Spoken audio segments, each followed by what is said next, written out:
Ya. Buenas noches, amigos, amigas. Bienvenidos a otro episodio más de nuestro podcast nocturno Juristas Libres. El día de hoy estamos engalanados. Nos recibieron con brazos abiertos en Ixtlán del Río. Estamos con el abogado reconocido, y el que no lo conozca lo va a conocer el día de hoy, Jesús Marcio Valdés Hernández. ¿Cómo estás, amigo? Bien, brother. Juan Miguel, ¿qué andamos? Me da mucho gusto, la verdad. Es un reconocido abogado de nuestra tierra, Nayarit, que estuvimos cazando desde la primera temporada, Juristas Libres. La verdad es que es una persona muy ocupada, pero con muchísimo gusto nos abrió las puertas de su casa. Estamos aquí de visita, como en el Mundial, jugando de visita. La verdad es que es un honor, un privilegio poder platicar contigo, porque no solo lo que nos puedas compartir, sino que siempre es un auténtico gusto, porque estás lleno de energía positiva, optimista. Son personas que transmiten mucho más de lo que dicen sus palabras. La verdad es que es un privilegio hablar contigo, hermano, porque de cierta manera tu experiencia, tanto en lo jurídico como en lo político, es digno de que las personas sepan y conozcan, porque abre el panorama y la perspectiva frente a las nuevas cuestiones de cómo está sucediendo ahora a raíz de tanto cambio. Estamos viendo un proceso importante de transformación, y bueno, pues de cierta manera escuchar a personas como tú enriquece mucho el panorama. Sí, gracias. Panorama político, jurídico, ¿verdad? Hermano, sé que estudiaste en la Universidad Autónoma de Nayarit. Sí, hermano. Cuéntanos tu experiencia. ¿Cómo fue que te decidiste por Derecho, y en qué momento de tu vida adoptaste la idea firme de querer ser abogado? Sí, te comento. Gracias, brother, por la invitación. Ya ves que teníamos queriendo hacer contigo este podcast, y la verdad me siento muy privilegiado, porque sé la calidad de persona que eres, y sé la calidad de jurista y hoy impartidor de justicia, que la verdad sí es de reconocer. ¿Por qué? Porque coincidimos en cierta etapa de la vida, tú y yo, ¿verdad? Y algunos otros amigos. Pero el inicio del por qué abogado, siempre les digo yo a mis alumnos de la academia, que el más problemático, el muchacho de las reuniones familiares que siempre gritaba, que salía en controversias, va a ser abogado. Y no le geró mi padre, ya paz descanse. Tuve una situación primero de la prepa. Empezamos de la prepa 6. Toda mi formación ha sido principalmente en el ámbito público, toda la formación principalmente académica en la UAN. Después de la media superior, todo ha sido UAN, la maestría fue en la UAN también.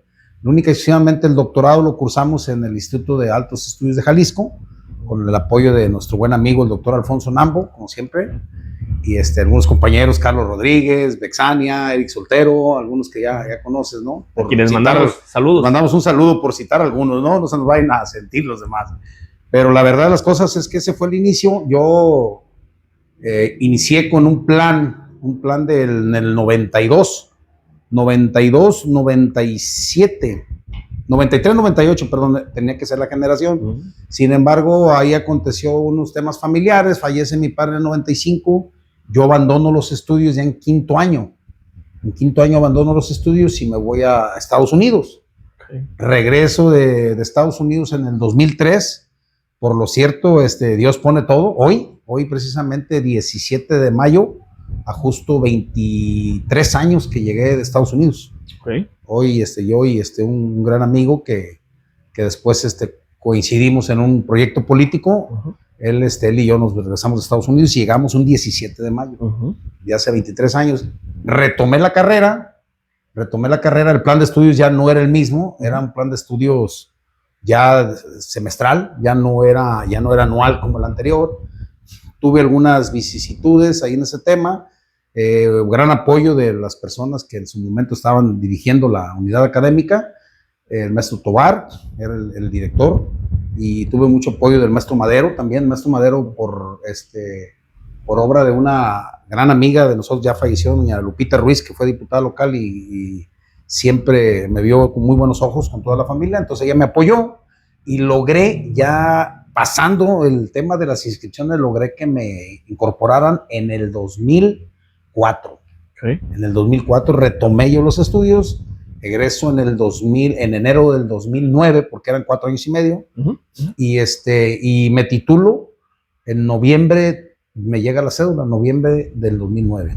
Es algo han coincidido, temas de fechas. Mira, ahora de esta situación yo soy muy de no sé cómo se le llama, numerología, no sé cómo se le denomina algo, pues hasta temas esotéricos, ¿no? Pero sí soy cabalístico, la verdad es que sí. Fíjate qué casualidad que hoy hace 23 años que regresé de Estados Unidos, llegué aquí, y aquí estamos, brother. Eso ha salido, realmente fue algo muy coincidente todo.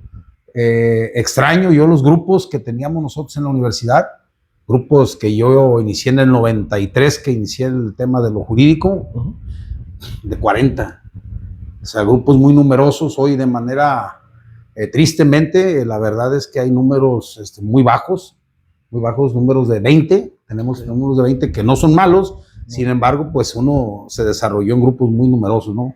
45, sí, 45, 40 eran grupos y la verdad es que se ha perdido un poco el ímpetu en lo general, ¿no? De lo académico, pero pues la carrera de Derecho no es la excepción. Hermano, cuando vuelves acá a Islán del Río y retomas la carrera de Derecho, de inmediato te sumerges en el mundo laboral, en el mundo profesional. ¿Qué sigue para ti después que terminas la universidad? Perdón. Cuando terminé la universidad, me inmiscuí yo directamente. Directamente inicié yo el tema del litigio con la ayuda de un maestro mío, Gerardo Romero García, que fue el primero que me pasó literal un formato de una demanda civil. El primer asunto que yo llevé era una adopción internacional, curiosamente, de un pariente mío también, Alejandro Ramírez, en relación a su hijo Roberto. Fue la verdad que fue muy enriquecedor, porque me tuve que empapar de esa situación, ¿no? Fue el primer trámite, fue en el 2008. La verdad, no recuerdo el número ¿cómo te diré, brother? Del expediente, pero sí fue en el 2008 que lo tramitamos. Fue el primero tema civil. Después de ahí me nace mucho el tema del amparo, por la ley del impuesto a los depósitos en efectivo, el IDE, y a la ley, el otro también, no recuerdo el otro, eran dos, el YETU. Esa fue la verdad. Un impuesto empresarial a tasa única, ¿no? Sí, en tasa única. Entonces ese fue mi detonante, porque yo siempre había, en temas de los impuestos de derecho romano, entonces, o sea, todo ese tema a mí me apasiona mucho. Sin embargo, hoy veo con tristeza los nuevos precedentes, los nuevos criterios, que la realidad de las cosas estamos regresando quizás a la época de los romanos en temas tributarios, ¿no? Entonces, la ley del IDE, depósitos en efectivo, fue un boom, le causó mucha recaudación al gobierno federal, que en aquel entonces, si mal no recuerdo, era Carstens, ¿sí? Cuando hace la modificación, propiamente del SAT, que empieza a involucrar mucho jurista, o sea, mucho abogado, empieza a llevarlo al SAT para que el tema jurídico estuviera más robustecido, porque antes era un strike cantado, ¿no? Pegarle a Hacienda. Y Carstens hizo una renovación de la planta y empezó a cambiar contadores por abogados. Sí. Y empezar a meter temas jurídicos ya desde las legislaturas como proyectos de ley, ¿no? Entonces, ese fue mi recordar. Yo fui a comprar la ley de amparo 2007, la comentada de una asociación que había de jueces y magistrados, editorial Temis, si mal no recuerdo. Entonces esa me gustó mucho, porque yo casi me la fusilé toda, precisamente para generar un amparo en esa sintonía, y lo logré. Presenté el amparo. Cosa curiosa, como era el primer amparo, me otorgaron la suspensión provisional y no tenía cómo garantizarlo, porque no existía un monto. O sea, era una ley autoaplicativa. Me metieron el amparo, me dieron la suspensión provisional como una ley autoaplicativa. O sea, no había un acto de ejecución. Entonces, me acuerdo que fue un viacrucis, porque yo de manera continua le decía al juez, oiga, pues al secretario, perdón, Le decía, dígame cómo cumplo. O sea, porque yo no quiero que me apliquen la ley. Obviamente quizás no manejaban ni los montos que decía la propia ley, sin embargo, yo quería, y me acuerdo que fui a la calzada del Panteón en Tepic, en aquel entonces, de hecho, tengo poco que no lo veo, muy poco, yo creo que ya se debe haber jubilado, era el encargado de la unidad ahí que estaba por la calzada del Panteón, ya después se fueron a la San Juan y siguió siendo el jefe, y después cuando a los años volví, me ubicó, me dijo, oiga, usted sí, soy, porque, y pues díganme cómo, ustedes que son los que, la autoridad responsable, y era algo grotesco que nadie sabía, y nadie supo, de hecho, o sea, de tan innovador, o sea, la suspensión nunca se me otorgó, pero no pude yo garantizarla, ¿por qué? Pues, ¿cómo iba el billete de depósito de cuánto monto? O sea, la verdad fue algo bien, bien interesante, y ahí fue el primer juicio de amparo que promoví contra la ley del IDE. Ese es, la verdad, muy, muy enriquecedor, y la verdad, hermano, te agradezco porque recordar es volver a vivir. Claro que sí. Sí, recordar es volver a vivir. ¿Cómo es que te decides por el segundo grado de profesionalización, por estudiar la maestría? ¿Y qué maestría estudiaste? La verdad, fue algo muy derivado de un libro que se llama el ABCD de la titulación. Okay. Un libro que el doctor Alfonso Nambo lo hizo en una avenida al 2008. Lo invitaron aquí a la Guadir, donde afortunadamente tengo el privilegio de dar clases ahí en la extensión de Ixtlán. La extensión de Ixtlán, ahorita unidad académica de Ixtlán del Río, que les mando un saludo a todos mis amigos y a todos mis alumnos que también son tremendos, ¿no? Les digo yo los Frida, algunos por ahí. ¿Por qué Frida? Por la película, ¿no? De Frida, del maestro que era el ladrón y que va a recuperarlo y tiene que ser maestro, sí, para poderse llevar el botín. Entonces yo les digo los Frida porque son inquietos. Y regresando, el maestro me dice, oye, finalización, o sea, el producto finalizado era el problema de la universidad. Okay. De ahí recordarás, brother, que en algún momento escuchaste, tú no eres egresado de aquí de la UAN, pero las 12 maneras de titular. Decían, o sea, teníamos 12 formas de titulación y la gente no se titulaba. Okay. Entonces el doctor Alfonso realiza ese libro, el ABCD de la titulación, y en esa charla que estuvo con nosotros en 2008, él dice que va a ser que se iba a aperturar una maestría de los con excelencia académica del CONACYT. Okay. Pasó eso. Que dan derecho a beca. Sí, y hay que decirlo con todas sus letras, brother, ¿verdad? A mí nunca me llegó la beca. Nuestra primera generación nunca nos llegó la beca. Nunca, ni los 6 meses que te da el CONACYT de titulación, nunca nos llegó. Con todas sus letras, se los he dicho, en todos los lugares que me habían invitado, me dejaron de invitar porque les decía. Y es cierto, nunca nos llegó la beca. A la segunda generación, si mal no recuerdo, que fue nuestro amigo Carlos Rodríguez, que sí estuvo en la segunda generación, a ellos sí les llegó la beca, pero a nosotros la primera, no. Sí. Fue un grupo muy, muy limitado, incluso recuerdo que fueron los primeros amparos que se promovieron, llevando como autoridad responsable, señalando como autoridad responsable al rector de la UAN, porque no habían quedado. Porque en el filtro que se hizo de la maestría con excelencia académica, algunos compañeros egresados, algunos abogados, no cumplieron con el tema del promedio. En aquel entonces, si no recuerdo, 8.5. Okay.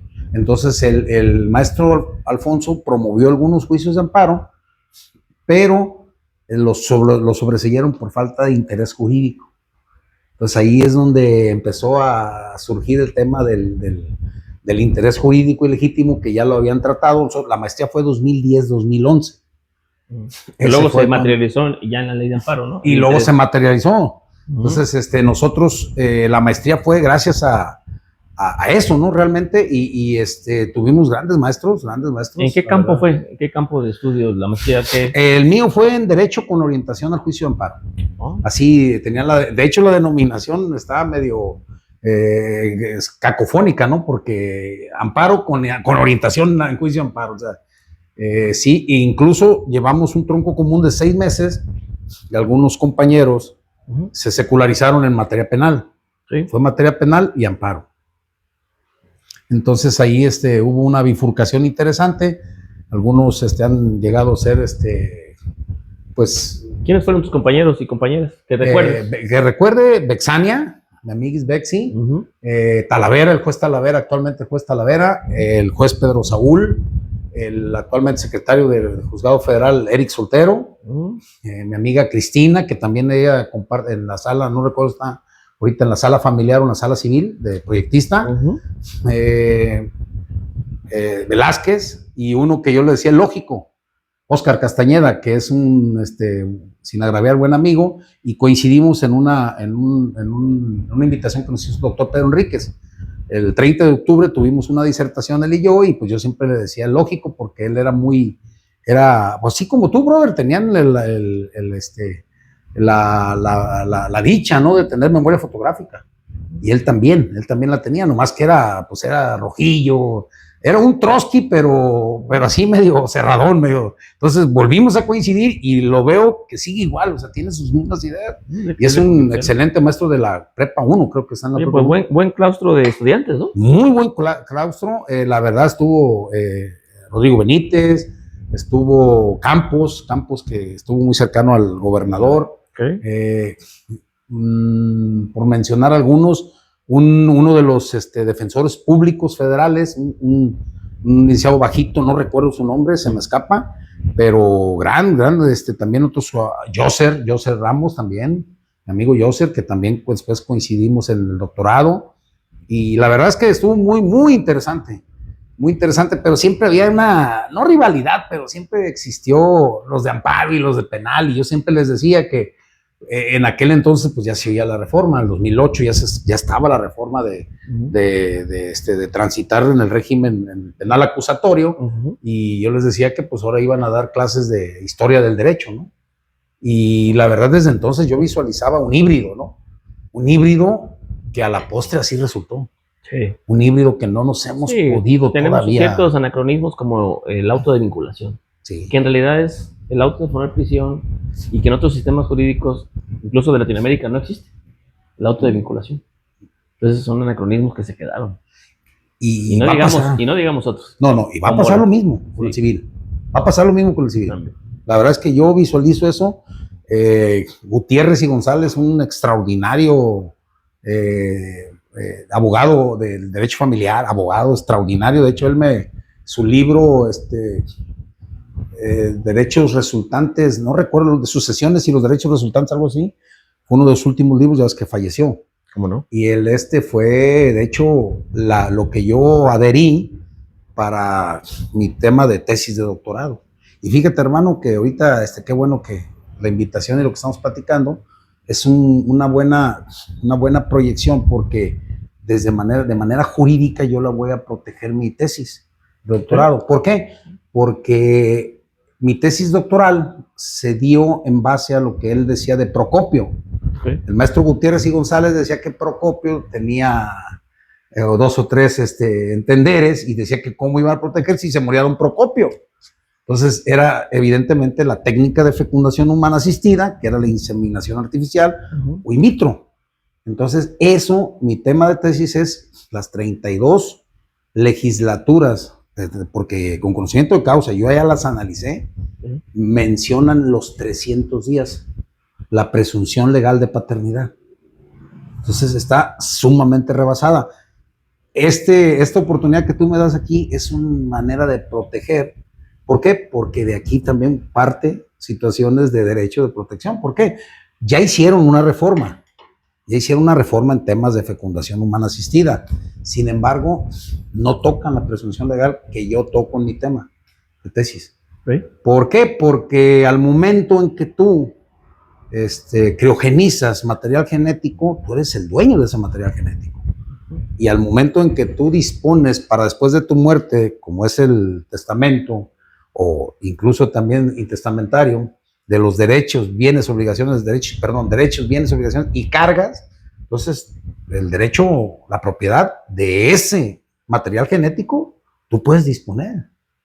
Y quien sea el titular de esa propiedad puede realizar un contrato de maternidad subrogada y hacer una fecundación in vitro. ¿Y quién es el padre? Pues el autor de la sucesión, ¿no? Que ahorita ya hay empresas que te garantizan 20 años de criogenia en el esperma, o sea, en el material genético del hombre. Entonces, imagínate, o sea, estamos en temas metajurídicos.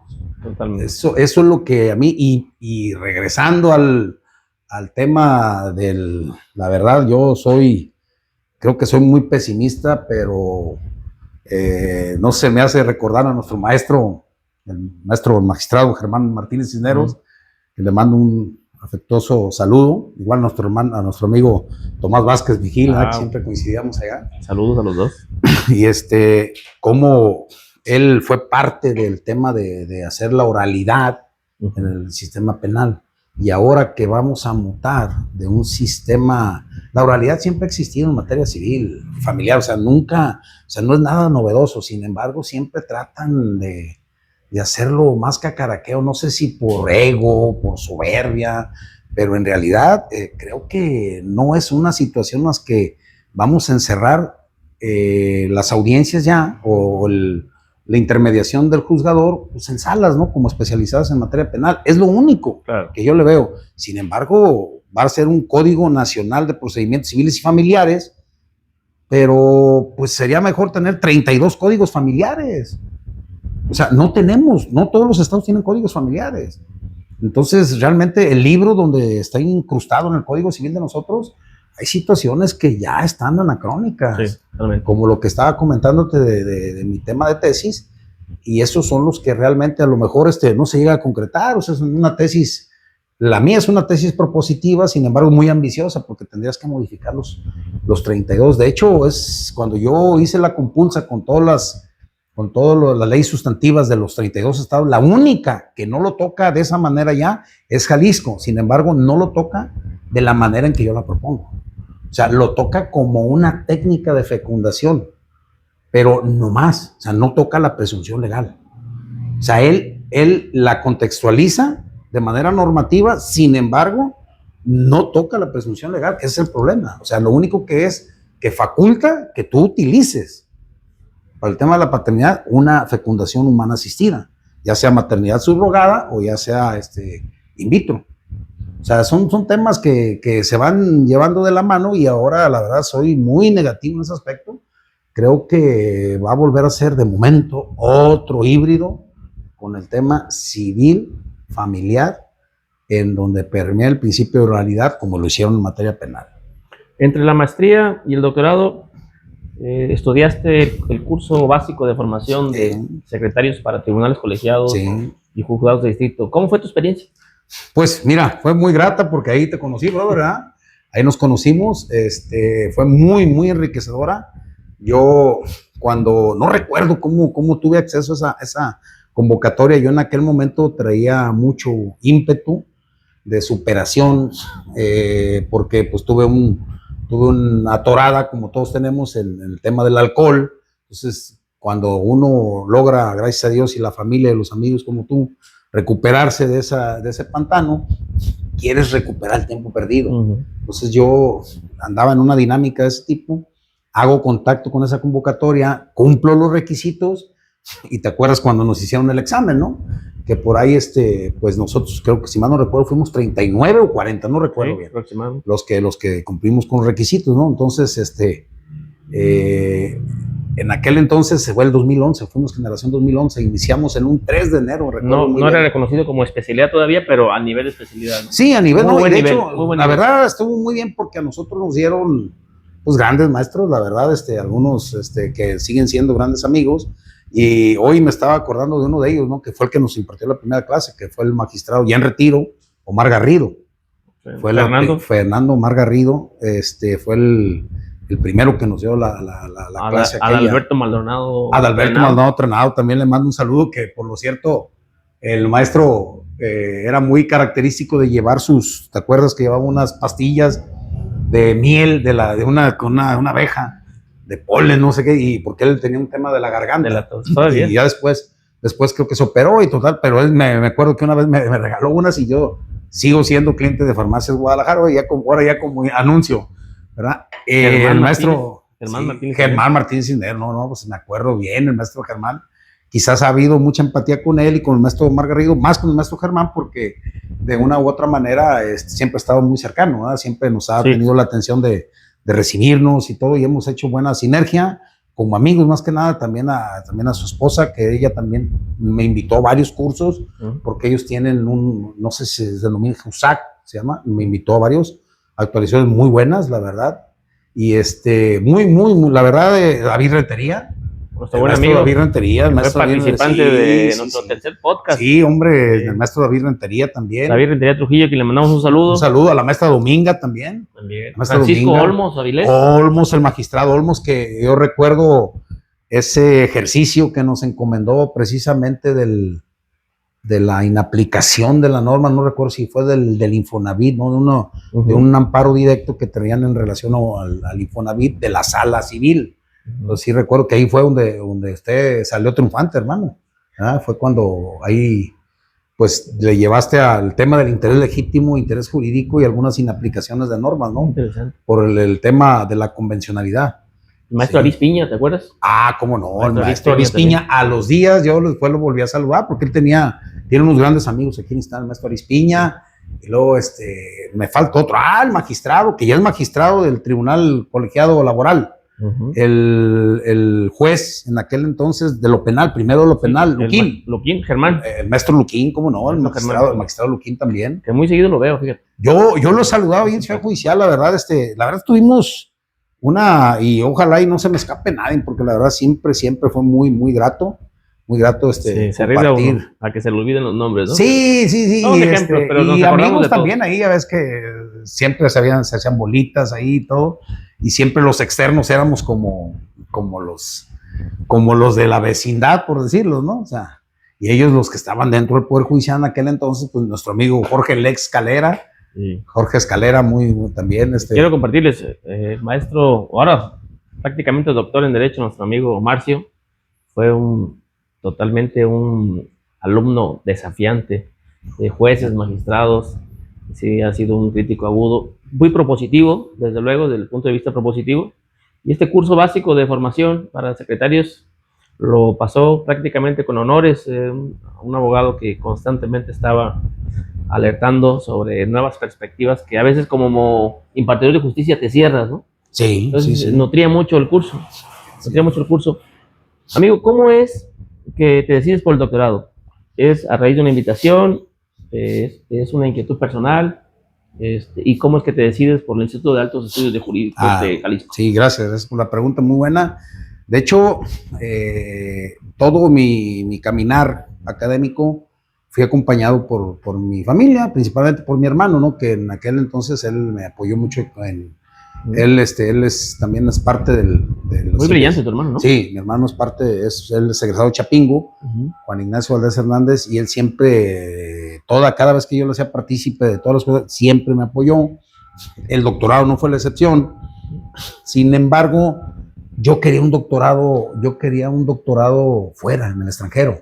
¿Sí? Porque, y hay que decirlo con todas sus letras, a lo mejor, no creo, porque el maestro Jorge del Espaguán, que es el bueno ahorita, no creo que le vaya a ser desagrado lo que voy a decir. La verdad es que siempre nos vendieron la idea de que nuestra maestría, y así fue, era excelencia académica. Entonces, del PNPC, del CONACYT. Entonces, nosotros teníamos posibilidad de un doctorado fuera de México. Entonces, yo quería hacer un doctorado y todavía, la verdad es que no he quitado el dedo del renglón. Dios y mi familia, vivos y muertos, me van a hacer la posibilidad, hermano, y también los amigos, de hacer una estancia en Alemania. Yo creo que, sin menospreciar a los juristas actuales y del derecho no vigente, yo creo que los alemanes han sido un parteaguas en el tema de los derechos humanos y de la interpretación constitucional, ¿no? Entonces, esos niveles, porque, pues tengo que decirlo, venían recién desempacados de la Complutense de Madrid, nuestros amigos el actual ministro y gran amigo, sin agraviar, el maestro Asael Giovanni Figueroa.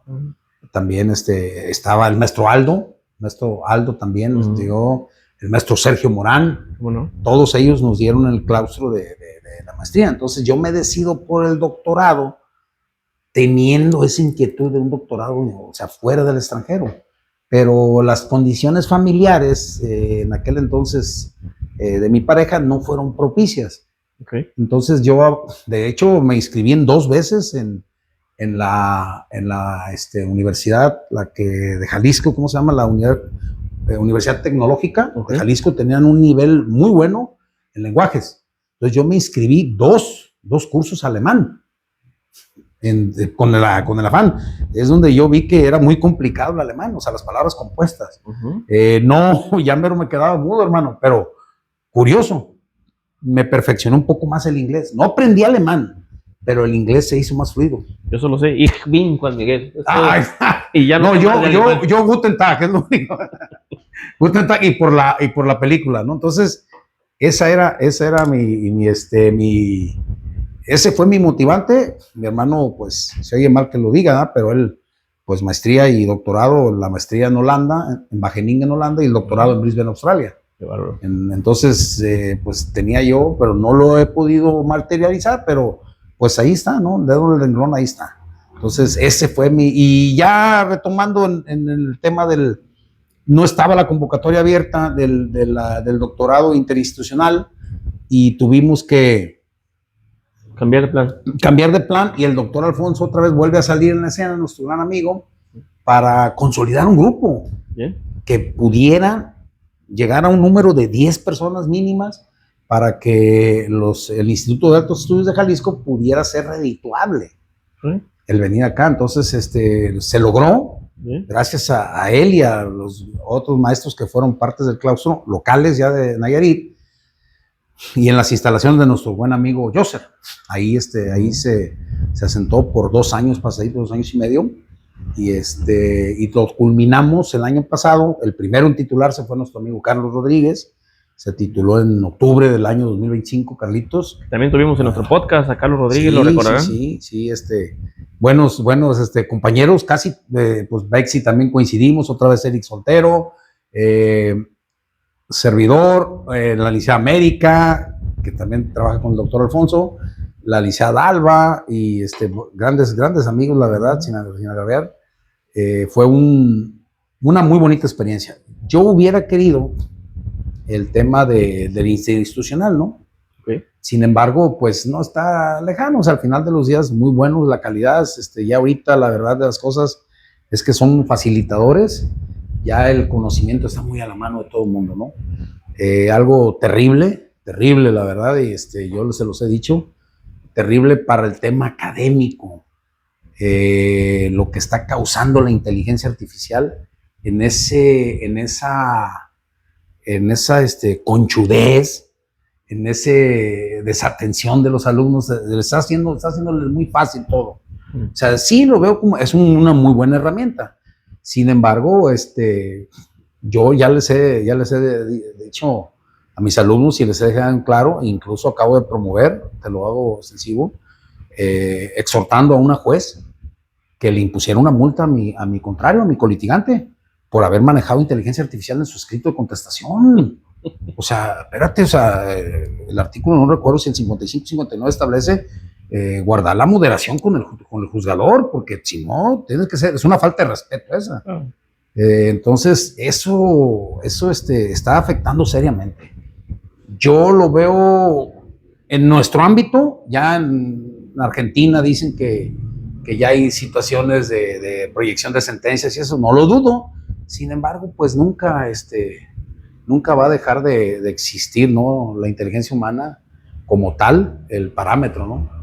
Sí es riesgoso y esperemos que en algún momento usted, hermano, que es muy persuasivo en los temas que usted maneja de impartición de justicia, ojalá y en algún momento pueda usted ser partícipe de un argumento en alguna tesis de eso, porque la verdad yo he detectado en las inteligencias artificiales, de hecho hicimos la dinámica con mis alumnos de primer año, de todos los dispositivos que ellos traían móviles, de las diferentes inteligencias artificiales, la inteligencia artificial de los buscadores y de los equipos, porque es diferente la de Android con el iPhone. Entonces, el problema o lo que se ha topado la inteligencia artificial en la jurisprudencia mexicana es en el registro. Nunca coincide el registro con el rubro. Nunca. Entonces, eso se lo invoqué a la juez, se lo puse en nota de pie de página, lo que invocó la inteligencia artificial en el escrito de contestación, y los reales registros, o sea, el rubro estaba bien, estaba empatado con el tema, sin embargo, el registro no. Entonces, a nota de pie de página le señalé cada uno de los registros que realmente aparecen en el Semanario Judicial de la Federación. Creo yo que la falla de la inteligencia artificial por el algoritmo, por mi simple raciocinio del maestro Juan José que me dio clases, creo yo que es por el tema de la organización, de cómo organizan las épocas y los registros. Creo yo que por eso la inteligencia se le complica a la hora de la forma de concatenar el registro con eso. Es lo único que he observado. Y en la jurisprudencia incluso hicimos otra dinámica con el Tribunal Constitucional Español y con el Tribunal Constitucional Alemán, y incluso con la Corte Interamericana de Derechos Humanos no tiene ningún problema.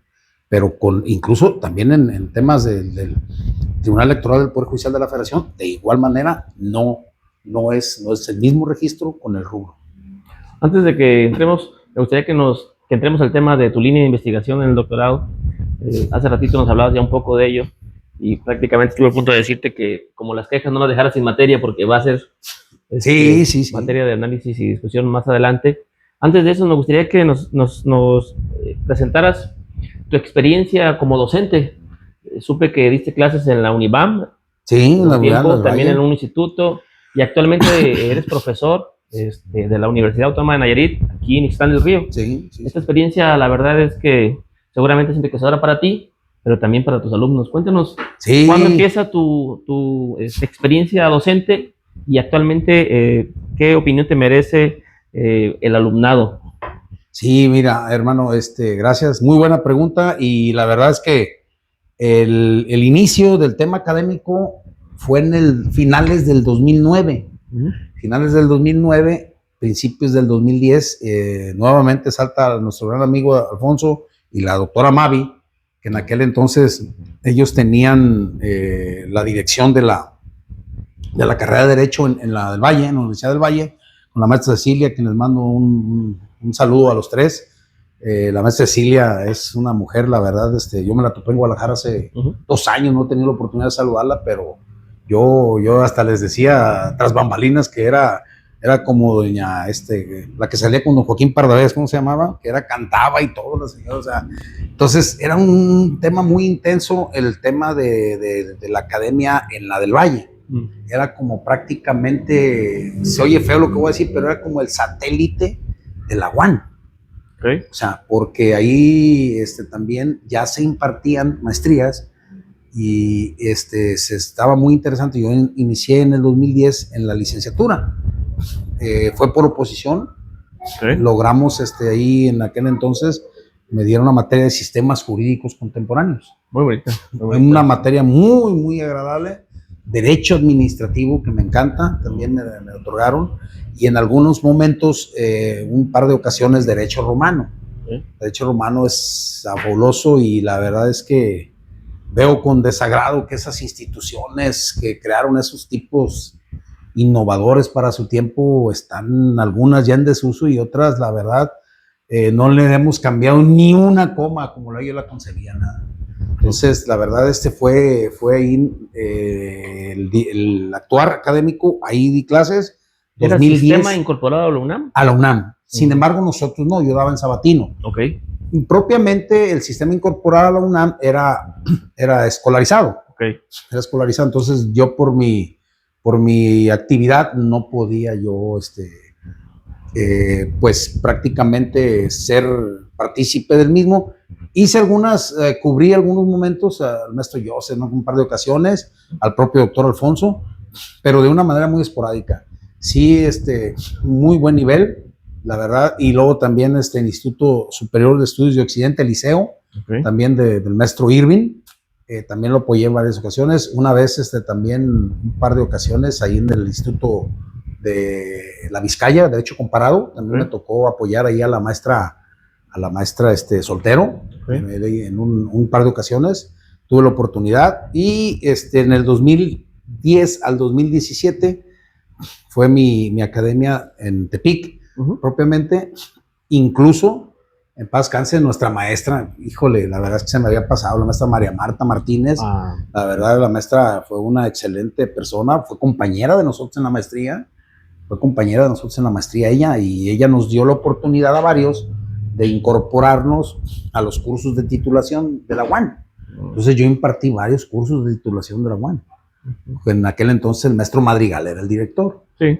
Nuestra amiga Raquel, se nos olvidaba, la maestra, la licenciada Raquel. Tengo bastante que no la veo. Sí, yo la saludo ahí en la he saludado en los juzgados. La licenciada sigue siendo, le gusta el tema financiero desde los bancos, ella es abogada de banco. Muy estudiosa. Sí, muy estudiosa, la verdad es que hemos tenido excepcionales compañeros, como usted, amigo, brother. Y ya en el 2017 iniciamos el tema de la política. Que será otra situación, ¿eh? Entonces ahí yo hago interrumpo el tema académico los 4 años que fuimos gobierno aquí. Yo fui secretario municipal de... ¿Dejaste la docencia por completo? Dejé la docencia por completo y me dediqué exclusivamente a las labores gubernamentales, ¿no? O sea, con mi amigo Juan Parra Charranas fue presidente y yo fui su secretario los 4 años de gobierno. ¿Cuando retomas en la UAN? Sí, retomo ¿Cómo es que te incluyes en la UAN? En la UAN yo siempre estuve retomando las palabras de mi también maestro, el maestro Salas, que es notario público. Yo les digo que tuve 2 grandes maestros, aprendí de los grandes, les digo todo, que fue el maestro Caro, en paz descanse, licenciado Caro, que fue notario 3, y mi maestro licenciado Salas, que él me dio derecho penal. Y él tenía una anécdota muy buena. Decía que él, cuando era postulante, que empezaron a darles fue el secretario él con el licenciado Bartolo, ya fallecido, notario 2 también, les daban chance de proyectar, y los hicieron secretarios. Y ellos pasaban por el tribunal y decían, estos viejitos algún día se van a morir, nos va a tocar a nosotros. O sea, decía el maestro Salas, y así fue. O sea, les tocó. El cambio generacional natural. Exactamente. Entonces, en esa lógica, yo dije, bueno, es que tienen que irse algunos maestros de la UAN, porque era visto como una situación muy, ya como un tema ya de negocio familiar, por decirlo de una manera. Claro. Entonces estaba muy, muy cerrado el círculo. Entonces, en una ocasión, llega mi compañera y gran amiga, sin agraviar, la maestra Carolina Cervantes Cortina, que me dio química en la prepa. Entonces, en la primera ocasión, que fue la primera generación de la extensión en Ixtlán, fue mi compañera en Derecho. No olvido ese 2022 que yo le hablo, maestra, le encargo, cuando haya una posibilidad, eche un grito, ¿no? Yo la puedo apoyar, porque ya se me complicaba mucho. Sí hubo la posibilidad de regresar al Valle, pero por cuestiones familiares ya era muy complicado trasladarme. Entonces la maestra Carolina, yo soy en noviembre del 2022, le hablo a mi amiga, le hablo al doctor Luis Flores, que es amigo sin agraviar, y me dijo, no, vamos a ver que se van a dar las condiciones. Y dicho y hecho, una vez me habló la maestra del 7 de febrero del 2023, me dice, oye, Marcio, pues vente.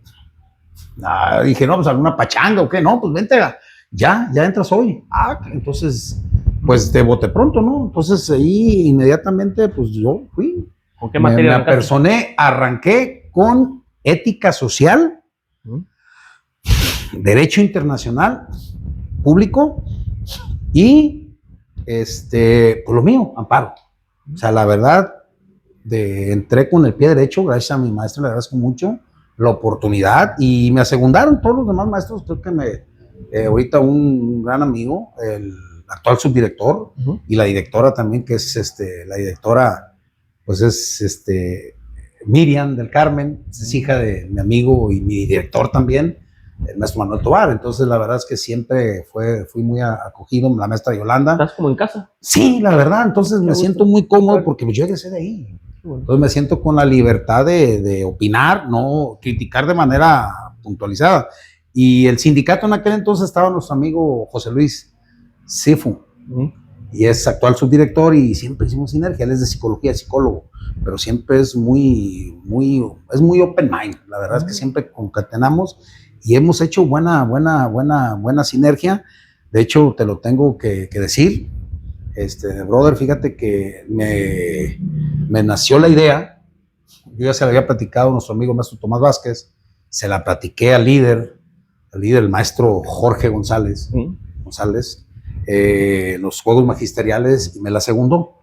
Digo, claro que sí, si yo te apoyo, yo obviamente con la venia de la directora, queremos crear un vínculo con el Instituto Matías Romero, que es el que capacita al Servicio Exterior Mexicano. Entonces, en esa lógica, nosotros, por tener una universidad pequeña, una unidad académica, queremos que pudiera haber algo que pudiera ser un distintivo, ¿verdad? De los egresados, obviamente con las características de calidad que ellos mencionen, ¿no? Y a seguir los pasos que ellos digan. Pero eso es la siguiente etapa. Entonces, la verdad, fue asegurado muy bien, me dijo, lo que ocupes en tema laboral y en tema económico. ¿Cuál es tu carga horaria ahorita y qué materias?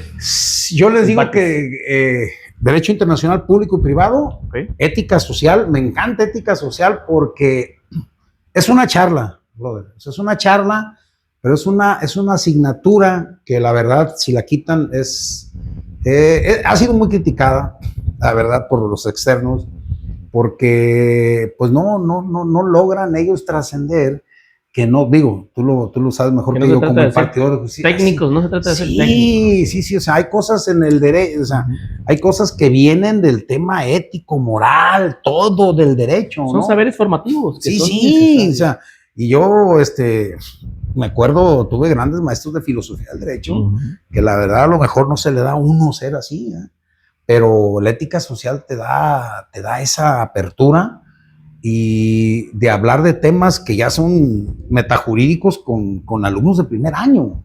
Entonces, contextualizarlo en un tema moral, ético, de valores, pues es muy, muy, muy interesante y responden bien. Entonces, si la sacan la realidad de las materias, del mapa curricular, perdón, va a estar, ojalá y no, la verdad, porque pues derecho romano yo creo que no tardan en sacarlo. Y es muy triste. Sin embargo, el tema de la unidad académica ha sido muy interesante, muy enriquecedor, grandes compañeros tengo ahí, y los alumnos, la verdad es que se ponen las pilas cuando quieren. Ha habido un poquito se relaja uno mucho ya en el aula, maestros y alumnos, a la par, o sea, ya no es la misma exigencia que nosotros vivimos, la verdad de las cosas, ¿no? O sea, está pasando en todos lados, ¿no? En todos lados, yo creo que parte de eso es que se escucha mal el término, pero han abaratado la educación. Sí. Se ha abaratado la educación en otros contextos y... Muy enfocado en lo técnico también, ¿no? Sí, pero yo les digo que nunca va a dejar de existir los abogados. Nunca. Aún así, ya tengamos ministerios públicos de inteligencia artificial, cosas que ahorita ya la gente está soñando.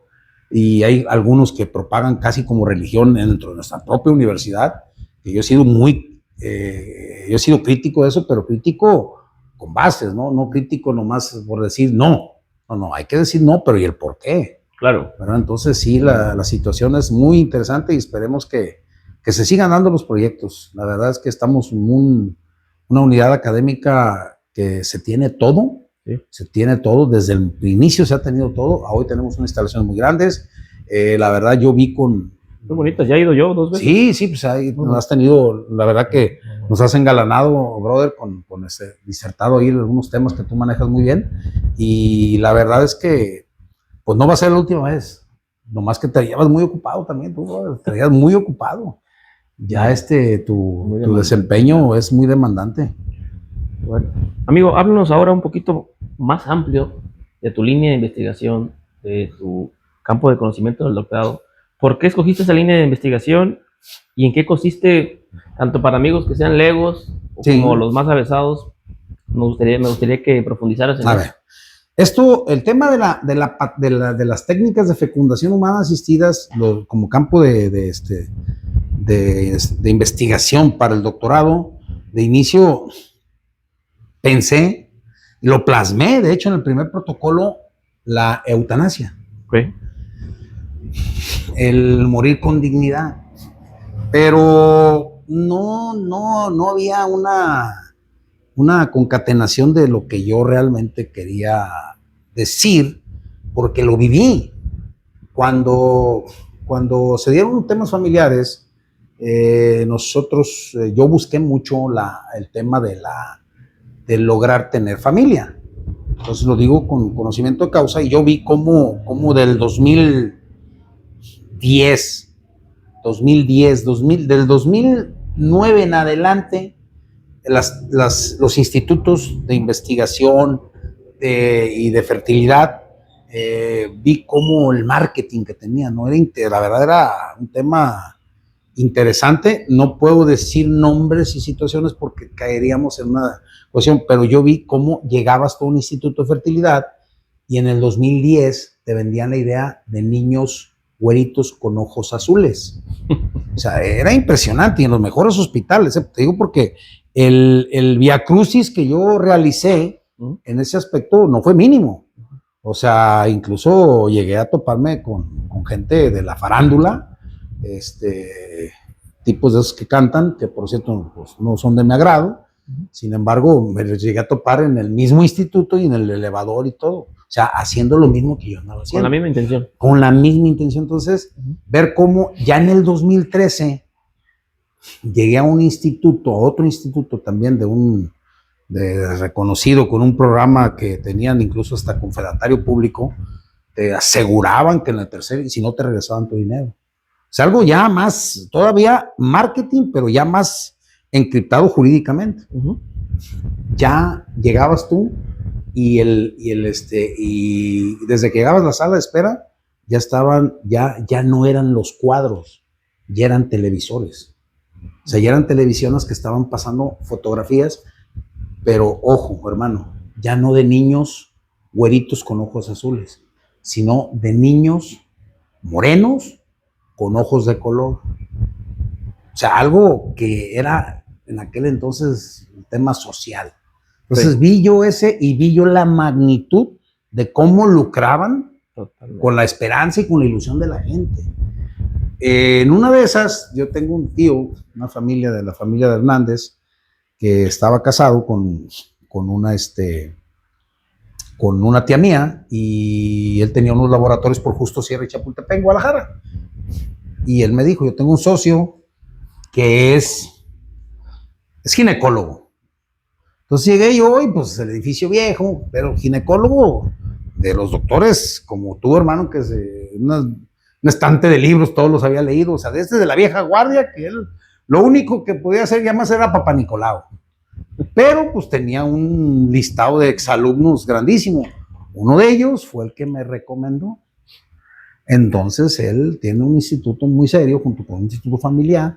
No digo que los otros no sean, y él fue el primero que me dijo, ¿sabe que las cosas están así, y su pasado fue esto? Entonces fue cuando a mí me nace el tema de ver el tema genético. Okay. Entonces él me dice, el doctor que me recomendó, dice, este fue mi alumno, es el mejor de todos, con un logro, ojo, de selección de sexo del 90% de éxito. Selección de sexo del niño, o sea, lo avanzado de él, o sea, lo seguro que él. Wow. Y también manejaba partos múltiples, o sea, de gemelos y de cuates. Entonces era un tipo que entonces ahí yo viví el tema de cómo era la división embrionaria, de cómo eran los 21 cromosomas, de dónde estaba la falla en el 13 y en el 18, el 21, que no es una falla propiamente, que es el Down, y entonces me empecé a inmiscuir. Wow. Entonces de ahí me empezó a ganar la idea, y empecé a ver el tema de los 300 días.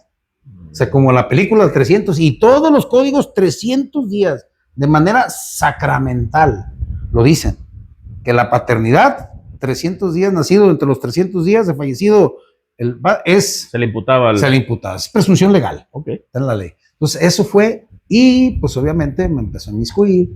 Ya después de eso, vi cómo era el tema del contrato de la protección del embrión.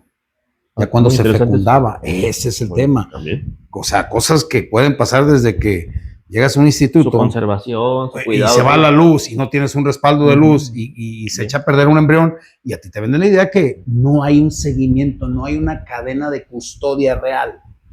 Wow. No, o sea, interesante. Delicado. O sea, es un tema que atañe en lo que estamos ya, es un tema complicado. Ahora, hay que decirlo, tenemos un desgaste social, ojalá y biológico, no, pues hay gente que conoce bien el tema de la biología, pero ya no son las familias de 8, brother. O sea, ya hay un tema de que uno solo, 2 cuando mucho, y a veces la gente ya no quiere reproducirse. Okay. O sea, son temas muy inquietantes, ¿no? Actualmente ya hay un desinterés, ¿no? Tomando las palabras de una persona que dice ahí, un amigo abogado, dice, llevan a los papás al asilo y compran un perro y se lo meten a su casa. O sea, sacan a los papás de la casa y meten un perro. O sea, cosas que nosotros pues estamos formados en una lógica distinta. Entonces, yo créeme lo que me da, no he tenido tiempo de enfocarme, ya me regañó mi tutor, que es el doctor Nambo, al tema. Por eso te digo que sirve de parteaguas este podcast, esta invitación que me hiciste, para proteger de manera jurídica, porque no pueden decir, no, es que nosotros ya tenemos, no, lo tenías a lo mejor pensado, pero yo lo dije, yo lo tengo haciendo, porque ya me han querido sorprender. ¿Y está registrado? Sí, como tema. ¿No necesitarías protegerlo más? Sí, el instituto de los protocolos que hemos hecho, evidentemente tienen registrado mi tema. Incluso en una de las maestras de los últimos protocolos, porque he de decirlo, los de Nayarit somos vistos como, ahí vienen los de Nayarit, o sea, como conflictivos, como no son, o sea, somos de Guadalajara, nosotros somos acá, pero ellos no son, o sea, somos aguerridos. Entonces, en un protocolo, una maestra me inoportuna con el tema de ¿por qué la maternidad no? Dije, espérense, es que la maternidad no hay, es un tema, o sea, no tiene discusión la maternidad, o sea, no tiene discusión. Sin embargo, sí le entendí el dardo envenenado, como el Taj Mahal negro. Le dije, sí veo por dónde va eso, sin embargo, pues si no podemos con eso, imagínense, vamos. Entonces es un reflejo de la luna, de luz nomás. Claro. ¿Verdad? Pero la verdad es que está muy interesante. Empecé con 5 años, 10, digo que ya hay una empresa en Estados Unidos que asegura 20 años de criogenia al embrión. Y te lo tengo que comentar, hermano. Es un disturbio emocional, académico, científico, de ver cómo un canal alemán, Deutsche Welle, sacó un tema muy interesante. No como la Ciudad de México, que van a pintarlo de rosita y todo, que es un animal fascinante, que es el ajolote. Me llamó mucho la atención, hace 22 días estrenaron el documental Deutsche Welle de cómo el ajolote tiene un tema cromosómico similar al humano. Okay. O sea, entonces estuve viendo algunas situaciones, dije yo, porque los propios que descubrieron desde el 2019, 2021, incluso no lo han visto, lo ven desde la manera de ser una refaccionaria. No, velo desde el momento en que tipos tan inteligentes y hasta vez perversos como Mengele lo veía hace 70 años. Okay. O sea, son temas de metajurídicos, o sea, metacientíficos y metajurídicos, porque la verdad es un tema muy interesante, el tema de la biología, de la genética del ser humano, pero la protección. Sí. Entonces, ver cómo gentes tan brillantes como el señor... Creo que en Nayarit tenemos una buena exponente, ¿no? Marichuy Medina, que está en el Instituto de Investigaciones Jurídicas, ha estudiado muchos esos temas y los sigue estudiando y desarrollando. Es investigadora, a quien le mando un saludo. Sí sería interesante que te acercaras con ella y como una especie de complemento que te diera también un fortalecimiento, ¿no? Sí, ella todo es bueno. Ella es muy estudiosa, desde muy chica ha sido muy estudiosa y maneja sus temas. Está aquí en el Instituto de Investigaciones Jurídicas de la UNAM. ¿Sí? ¿De la UNAM? De la UNAM, sí. Marichuy Medina Arellano. Por cierto, ahora hablando del ajolote y de la política, no puedo... Indefectiblemente, claro. No puedo dejar escapar. Fuiste secretario del Ayuntamiento. Sí, secretario del municipio. ¿Cómo fue tu experiencia? ¿Cómo te sentiste Y sobre todo, ¿qué tan difícil es administrar desde esa posición de secretario un municipio? Fíjense que yo le agradezco siempre, aunque no, quizás no sean las mejores condiciones de amistad actualmente, pero le agradezco la distinción de mi amigo de haberme tenido la confianza, ¿no? Que el proyecto, aunque el proyecto político lo iniciamos en una de sus propiedades, que es la Expo Ganadera, en el 2016. Ahí lo iniciamos. Entonces él es un tipo exitoso, el tema de restaurantes, y él sabe cómo llegarle a la gente. Entonces él creó su propia campaña y él fue el director de campaña. Y el marketing yo le ayudé única y exclusivamente a los temas legales, a temas de abrir puertas y temas cuando nos abanderamos con el partido político en aquel entonces de Movimiento Ciudadano. Fue el primer municipio que ganó Movimiento Ciudadano aquí en el 2017. Entonces es algo interesante como aventura política, como experiencia de vida fascinante. Sin embargo, tienes que estar hecho el golpeteo. Yo les digo a mis alumnos que quedé cansado de todos los memes que me hicieron en aquel entonces. Diarios sacaban memes al presidente y a mí, que yo y que esto.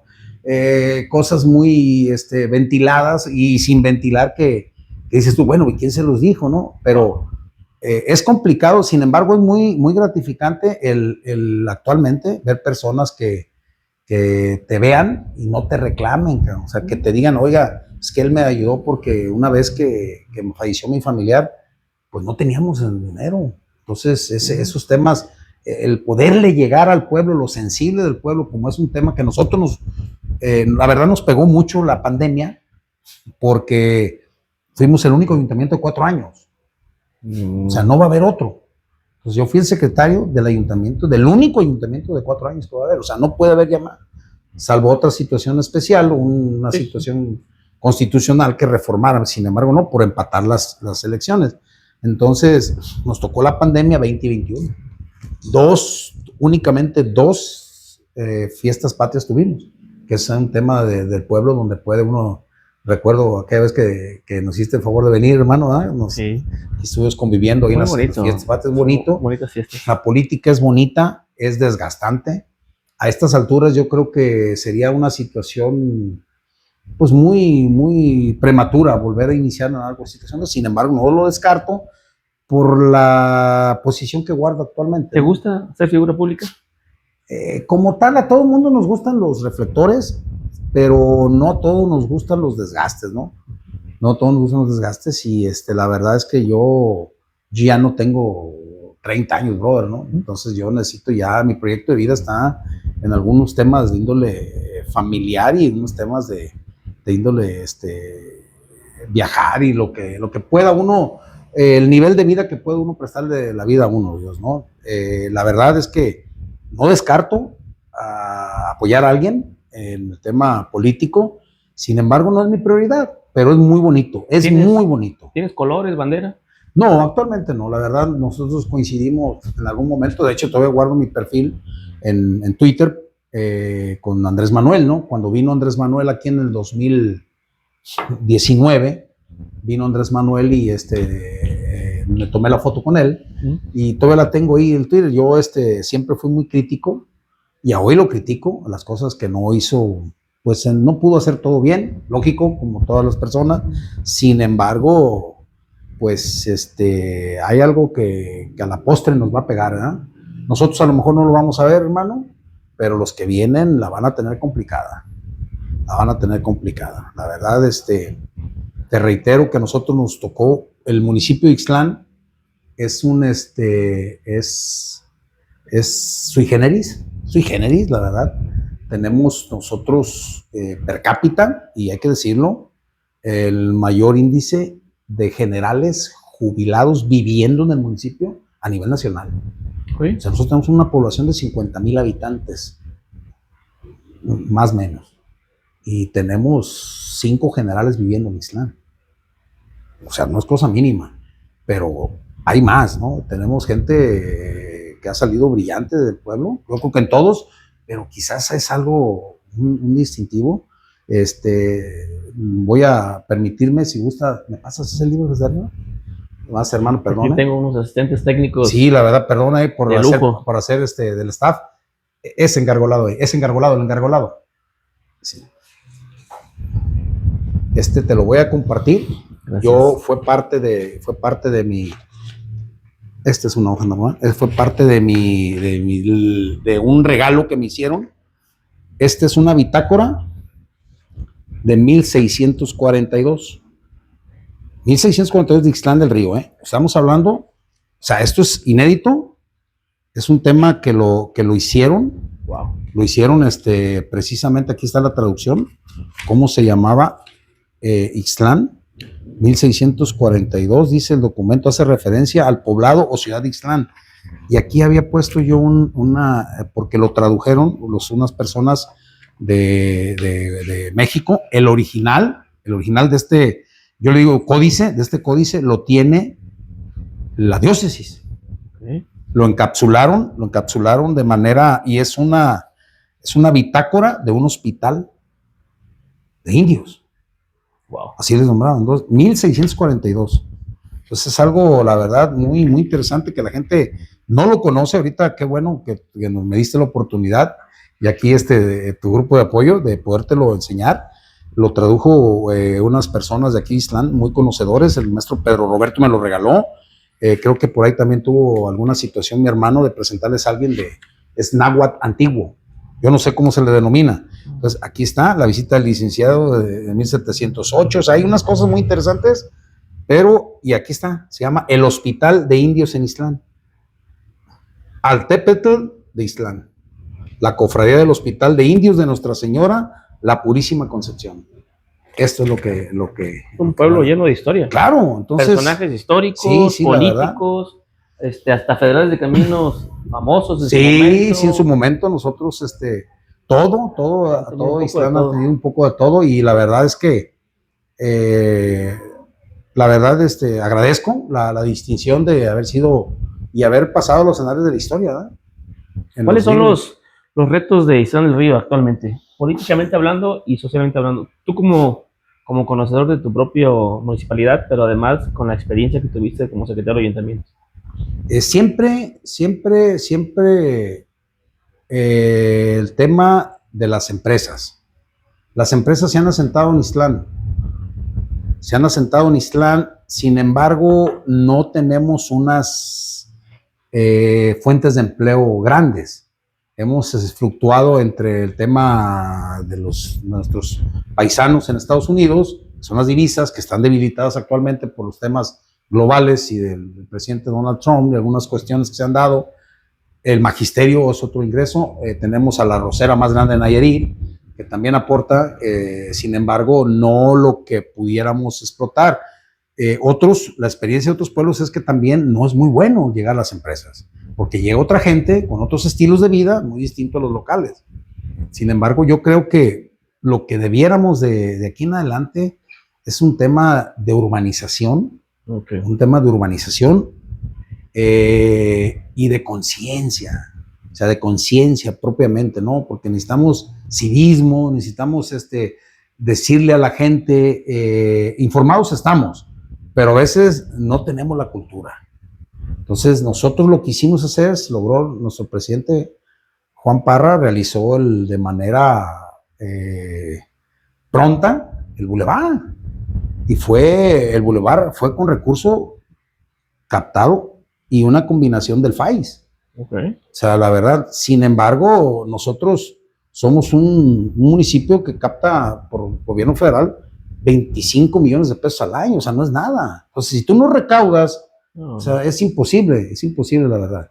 Entonces, la verdad es que Ixtlán es un pueblo mágico. La denominación, no sé con qué directrices se les otorgue ya. Sin embargo, es complicado. Es complicado. El panorama, no hay situaciones de empresas, no hay fuentes de empleo en esa tesitura. Pero, pues, hemos salido de otras peores, hermano, ¿eh? El temblor del 85 y cosas de ese tipo, a nosotros no nos los desastres naturales aquí nos han llegado nomás únicamente inundaciones, pues, pero de otro tipo estamos protegidos por Cristo Rey. ¿Cómo te ves en los próximos 10, 15 años, tanto en la vida pública como privada, en el campo del derecho y en el campo de la política. ¿Cómo se ve Marcio en 10, 15 años? Yo no quito del renglón un tema político, sin embargo, me gustaría más un tema académico. Fortalecer las nuevas generaciones dentro de lo posible. Ahorita que tenemos una proyección ahí en la universidad, gracias a los factores que se han concatenado y al apoyo de nuestros directivos, principalmente de la maestra Miriam del Carmen, que está iniciando su periodo, lleva el año, la maestra entonces le quedan 5 años que podamos materializar. Académicamente quiero consolidarlo, bien, porque también no quiero yo ya vivir de sueño, ¿no? Hay que lo más tangible. Igual, inmediatamente posible, también no quito el dedo renglón a una situación política, ¿no? Pero ya más tras bambalinas, ¿no? Ya no tan enfrente.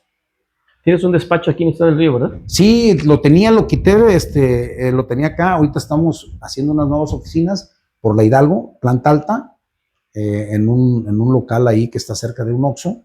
Arriba estamos terminando un localito. ¿Cuántos años tienes en el litigio y con quién empezaste? ¿Solo o asociado? Solo. Yo empecé solo, con la ayuda del maestro Gerardo Romero, que le digo que fue la única situación. Yo empecé solo, no me he podido, más bien no he querido asociarme con nadie. Los pocos o muchos logros yo creo que deben de ser propios, aunque pues la unión hace la fuerza, ¿no? Sin embargo, no sé si es un tema de egocentrismo, de soberbia, pero me siento muy cómodo con lo poco mucho que se ha logrado de manera personal. Sé trabajar en equipo, pero asociado nomás, una sola vez estuve con mi amigo Héctor Rivera, formamos una sociedad civil, nos fue muy bien. Sin embargo, él pues ya agarró, él era funcionario público y él agarró su rumbo, yo el mío, pero así son o sea, Ixtlán tiene una muy buena fluidez, ¿no? De asuntos. No le podemos llegar todavía a Tepic, sin embargo, pues ya, pues es el centro, ¿no? Aquí. ¿Nos piensas dejar, y digo nos piensas dejar porque soy un poco más joven que él, pero no sabemos la vida? ¿Nos piensas dejar una obra escrita? ¿Te gustaría escribir? Sí me gustaría dejar algo de lo que estoy experimentando, ¿no? Para que las futuras generaciones hagan una compulsa de lo novedoso que era en aquel entonces ese tema. Sí es muy novedoso para nosotros, pero día a día cambia. Entonces sí tengo un proyecto, no muy cercano, esperemos que no se dilate mucho, de dejar una obra pequeña, una obra referenciada como la que comentábamos, ¿no? De ABCD, de la titulación del doctor Alfonso Namo, me gustó mucho porque es muy, muy concentrada. También, por ejemplo, la obra de nuestro amigo, que es El último tren, de nuestro amigo Tomás Vázquez también, sí, ¿verdad? Entonces, sí, algo así, Dios mediante, lo quiero realizar, y a lo mejor con apoyo de otras gentes, ¿eh? Claro, sí. Claro. En Ixtlán del Río, amigo, para ir cerrando nuestro podcast, de cierta manera, ¿se puede caminar tranquilo? Sí, la verdad, Ixtlán del Río es un pueblo, desafortunadamente, algunos indicadores, ¿no? O de una manera continua se dan eventos que pudieran permear en la credibilidad de la propia seguridad de Ixtlán. Ixtlán, la verdad es que somos un pueblo muy seguro, pero somos un pueblo muy amable. La verdad es que es un pueblo muy, muy amable. No somos aquí como otras latitudes, que hasta incluso preguntas por una calle y te mandan para otra, ¿no? Nosotros, la verdad, somos muy, muy gentiles en esa situación, y sí, la verdad es que Ixtlán es seguro. ¿Qué mensaje das, nuestro querido amigo Jesús Marcio Valdés Hernández, a las próximas generaciones de estudiantes y a las próximas generaciones de abogados y abogadas? Para nosotros es tan importante, siempre será nuestro podcast con un mensaje especial que nazca del ronco pecho y que sea totalmente espontáneo. La cámara y el video son tuyos, amigo. Sí, pues muchas gracias como siempre por este espacio. La verdad es que voy a hacer propio una referencia que hacía nuestro padrino Víctor Ramírez en un centro de rehabilitación que tuve el gusto de estar y que me regresó parte de mi vida, pero la verdad es que necesitamos que nuestros fines no sean única y exclusivamente desempeño profesional, monetario, económico, ¿no? O sea, la verdad es que el éxito es subjetivo, sin embargo, se ocupa decir, y más que nada hacer propia, ¿no? La frase que decía el padrino Víctor, que decía: ¿de qué te sirve una cama de oro si no tienes sueño?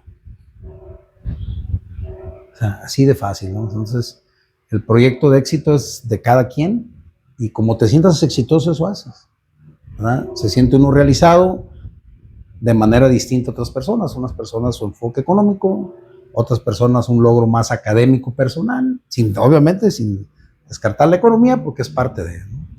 Pues quiero darte las gracias, amigo, por el espacio que nos permitiste. También eres una persona muy ocupada. Quiero felicitar a la Unidad Académica de Derecho de San del Río, la UDAIR, por tener un docente de tal calidad. Gracias. La verdad, también a todos aquellos que han tenido pues, la alegría y el privilegio de ser representados jurídicamente por tan ilustre abogado de nuestras tierras nayaritas, también los felicito. Vamos a seguir platicando con el maestro y próximo doctor en Derecho en nuestra tercera o cuarta temporada de nuestro podcast. Esta primera temporada y segunda seguramente se han dado cuenta que estamos presentando a todas aquellas personas que de cierto modo, con las que de cierto modo estamos conectados, ¿verdad? En lo espiritual, en lo intelectual, en lo social, en lo político y sobre todo en la cosmovisión político-social de nuestro estado y de nuestro país. Hemos estado alternando abogados del centro del país, abogados de nuestras tierras, y hoy nos tocó con Jesús Marcio Valdés Hernández. Muchísimas gracias. Gracias a ustedes, hermano. Les mando un abrazo. Gracias por toda su atención. Gracias, hermano. Amigo, Dios te bendiga. Gusto.